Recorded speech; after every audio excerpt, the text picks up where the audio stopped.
Bazi, meaning boy play, in Persian, is a deeply troubling and exploitative practice that has persisted in parts of Afghanistan, Pakistan, and Central Asia for centuries. It involves the sexual exploitation and enslavement of young boys, often forced to dress as women and perform dances for older men, who may later abuse them. Despite efforts to eradicate it, Bazi remains a significant human rights issue, highlighting the complexities of cultural traditions, warlord power, corruption, and weak legal systems. Historical background: the roots of Bazi date back centuries, to a time when young boys were used for entertainment in the courts of Persian and Central Asian aristocrats. During the 19th and early 20th centuries, the practice was common among warlords, tribal leaders, and wealthy elites. It was seen as a symbol of status and power, where men could showcase their wealth by keeping a young boy as an entertainer and personal servant. Bazi was largely suppressed during the Taliban's first rule, 1996 to 2001, as the regime imposed strict moral laws prohibiting such practices. However, after the Taliban's fall in 2001, the resurgence of warlords and local power structures led to the re-emergence of this tradition, particularly in regions where law enforcement was weak or complicit. How Bazi operates: Bazi typically involves young boys, often from impoverished backgrounds, being taken or lured into servitude by wealthy or influential men. These boys, usually between the ages of 10 and 18, are dressed in female attire and trained to dance at private gatherings. After performing, they are often subjected to sexual exploitation and abuse by their owners. Methods of recruitment can occur in several ways. 1. Abduction: some boys are kidnapped and forced into Bazi. 2. Poverty: families in financial distress may be coerced into selling their sons under the guise of employment or protection. 3. Orphans and street children: vulnerable children without guardians are often targeted. 4. Promises of a better future: some boys are deceived with offers of education, shelter, or employment, only to find themselves trapped in servitude. Legal and governmental response: despite the fact that Bazi is officially illegal in Afghanistan, the enforcement of laws against it has been inconsistent at best. The Afghan Penal Code criminalizes the practice, but corruption, fear, and lack of political will prevent serious action against perpetrators. Even more troubling, reports have emerged of Afghan police and military officials engaging in or turning a blind eye to Bazi. Some victims have even been punished for escaping their abuses rather than receiving protection and justice. Attempts at reform: in recent years, Afghan lawmakers have attempted to introduce stricter laws and enforcement policies to combat Bazi. In 2017, the Afghan government introduced legislation explicitly criminalizing the practice, with penalties including long-term imprisonment. However, enforcement remains weak due to corruption and ongoing conflict. International organizations continue to pressure Afghan authorities to prioritize these laws and ensure justice for victims. The role of the international community: international human rights organizations, including the United Nations, have condemned Bazi and pressured Afghan authorities to take stricter action. Reports by Human Rights Watch and other advocacy groups have highlighted the widespread nature of the practice and the challenges in eliminating it. However, given the fragile state of governance in Afghanistan, progress has been slow and often met with resistance.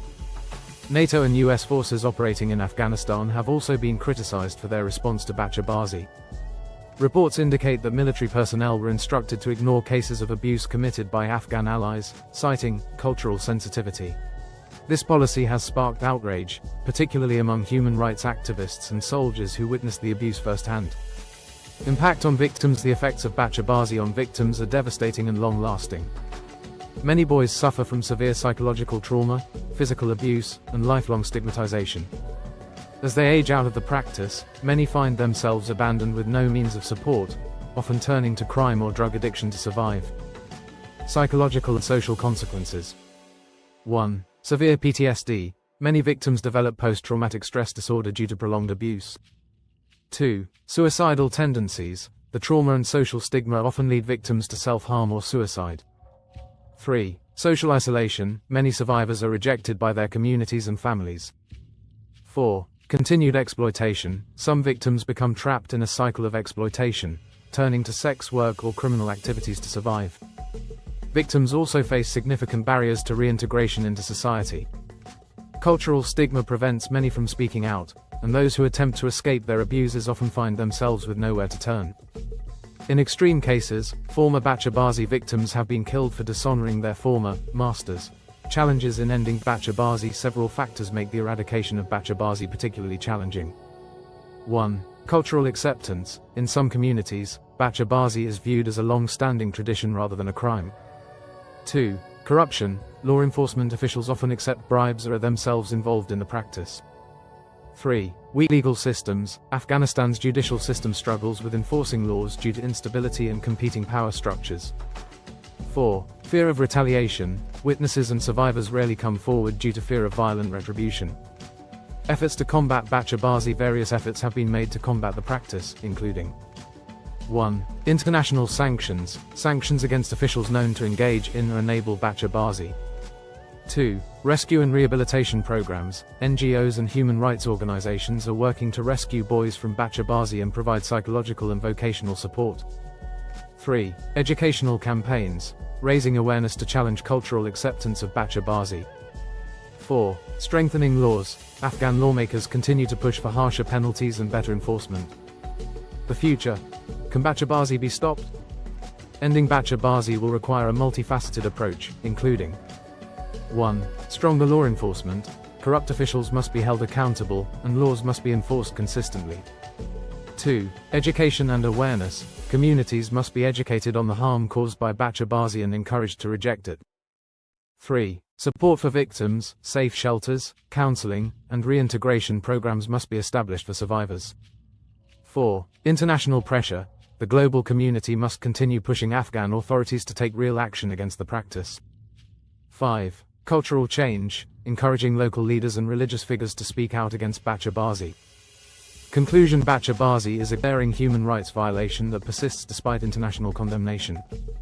While progress has been slow, continued advocacy, legal reforms, and cultural shifts are necessary to combat this deeply entrenched problem. Addressing the root causes, poverty, corruption, and lack of education, will be key to ensuring that no child is subjected to such exploitation in the future. Through international cooperation, stronger enforcement, and societal awareness, there is hope that Bacha Bazi can be eradicated and its victims can find justice and rehabilitation.